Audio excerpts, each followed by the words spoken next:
You've seen them in movies. Horned helmets, brutal warriors screaming into battle, villages burning, blood everywhere. That's what Vikings were, right? Savage barbarians who lived only to raid and destroy? Here's the problem.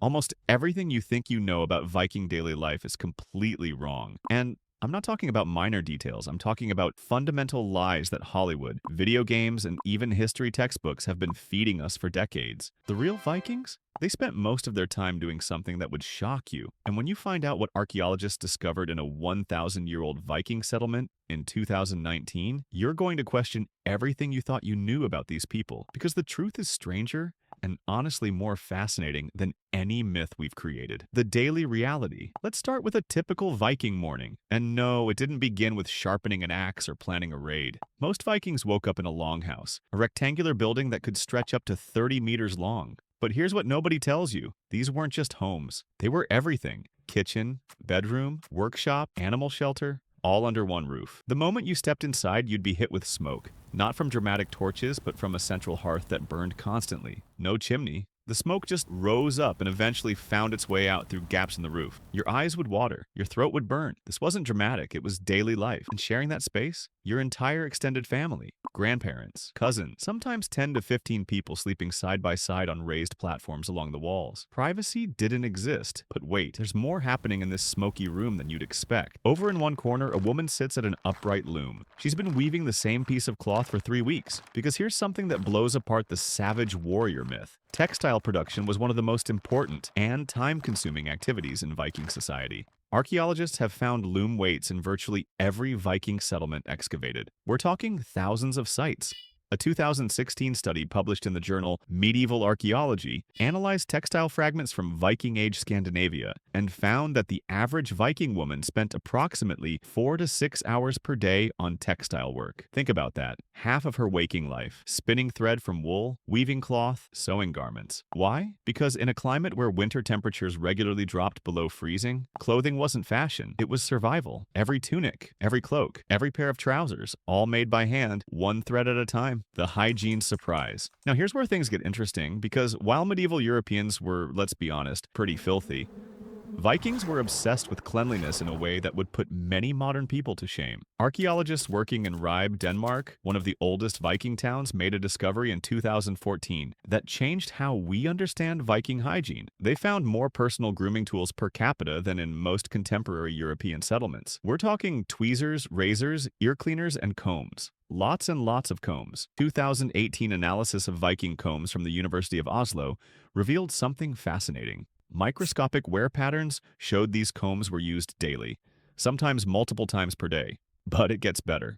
Written accounts from Arab diplomat Ahmad ibn Fadlan, who encountered Swedish Vikings along the Volga River in 922 CE, describe something that shocked him. He wrote that these Norsemen washed their hands, faces, and hair every single morning in a basin of water that admittedly they all shared, but still, this was unheard of in many parts of the medieval world. Saturday in Old Norse was called Lagerdagar, literally washing day. Not Sunday, not a holy day, a day specifically designated for bathing. Archaeological evidence from Iceland shows the remains of natural hot spring baths that Vikings used regularly. They literally built their settlements near hot springs whenever possible. And here's the kicker. When Vikings invaded England, Anglo-Saxon chroniclers complained that these heathens were seducing English women, not through violence, through hygiene. English women were apparently attracted to these clean, well-groomed foreigners who bathed weekly and combed their hair. History is wild. The farming truth. So if Vikings weren't constantly raiding, what were they actually doing with most of their time? Farming, mind-numbing,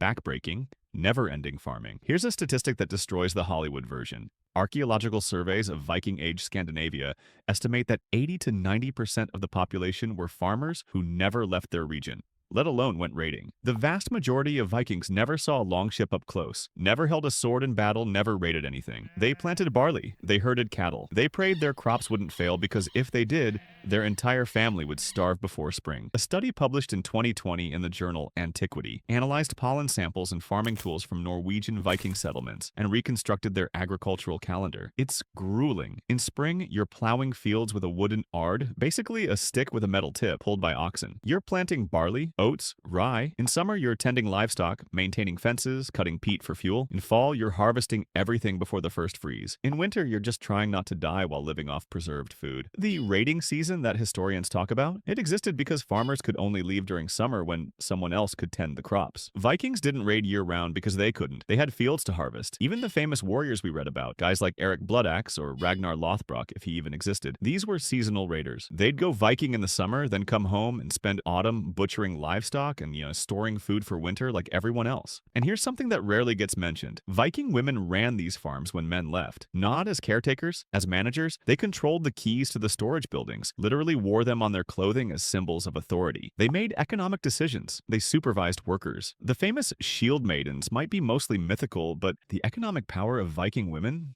that was very real. The legal obsession. Now, let me tell you about something that doesn't fit the Viking stereotype at all. They were absolutely obsessed with law and order. Forget the image of Vikings as lawless barbarians. These people created one of the most sophisticated legal systems in medieval Europe, and they didn't write it down. They memorized it. Every region had a law speaker, basically a human legal encyclopedia, who had to recite the entire law code from memory at the annual thing, their assembly. We're talking hours of legal precedents, property rights, inheritance rules, and dispute resolution procedures. The position required a photographic memory and years of training. The thing itself is fascinating. Once or twice a year, all free men, and yes, it was mostly men, though women could attend, would gather at a designated location. Thingvellir in Iceland is the most famous, a dramatic rift valley where you can still see the remains of the assembly grounds. And what happened at these assemblies? Not warfare, lawsuits. A 2017 study published in the Scandinavian Journal of History analyzed Icelandic sagas, which, while dramatized, contain real legal cases, and found that property disputes, inheritance conflicts,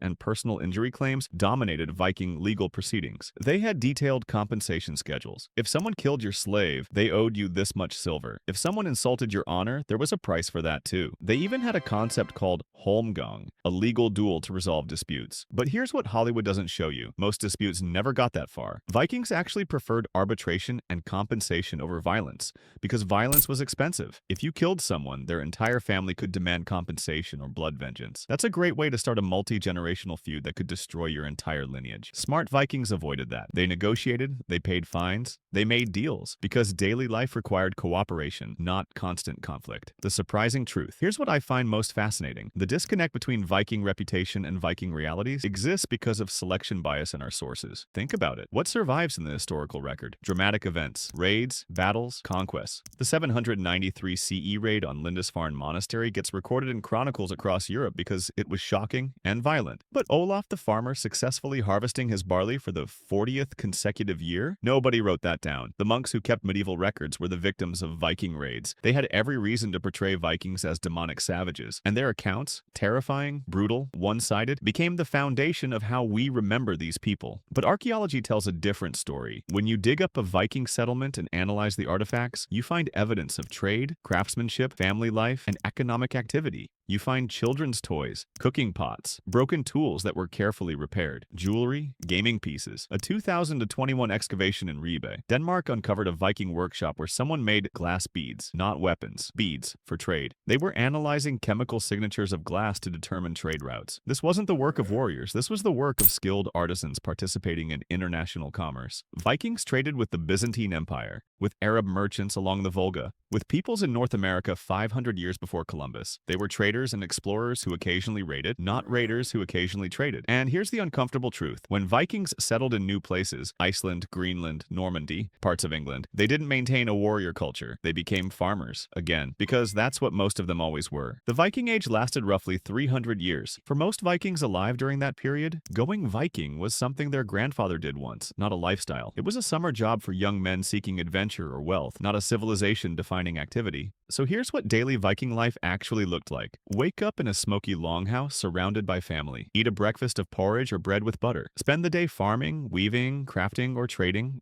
depending on the season and your role. Take time to wash and groom yourself, because looking like a filthy barbarian wasn't actually the goal. Attend legal assemblies to resolve disputes. Participate in trade networks spanning thousands of miles. Go to bed exhausted, wake up, and do it again. Occasionally, rarely for most people, go on a summer raiding expedition, but that was the exception, not the rule. The real Vikings were more sophisticated, more hygienic, more legally minded, and frankly more boring than any movie has ever portrayed. They were farmers who sometimes became warriors, not warriors who sometimes farms farmed. And maybe that's the most important lesson. The people we dismiss as barbarians are usually far more complex than our myths suggest. The Vikings weren't simple. They were human, flawed, interesting, and nothing like what we've been told, which makes their actual story so much more worth knowing.